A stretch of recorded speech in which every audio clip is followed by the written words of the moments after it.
শাশুড়ি বৌমা রান্না করে সবাইকে ওয়েলকাম জানাই।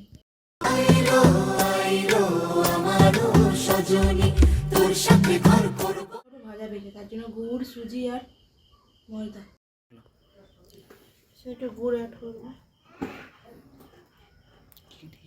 ময়দা গুড় দিয়ে এটা মিক্সড করতে হবে।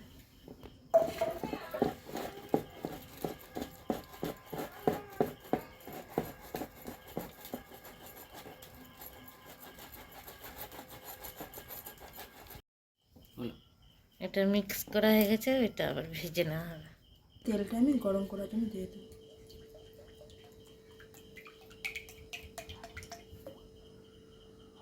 আর দেবো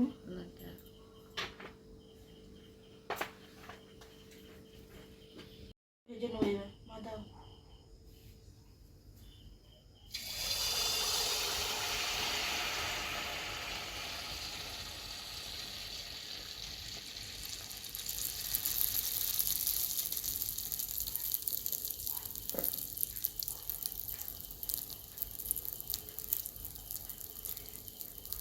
উল্টো উল্টো হবে, কাটিয়ে যাবে।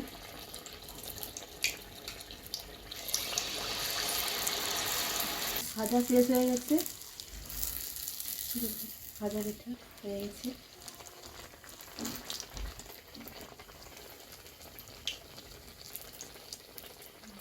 শেষ পর্যন্ত ভিডিও অবশ্যই দেখবে, লাইক কমেন্ট আর সাবস্ক্রাইব করে দিবেন।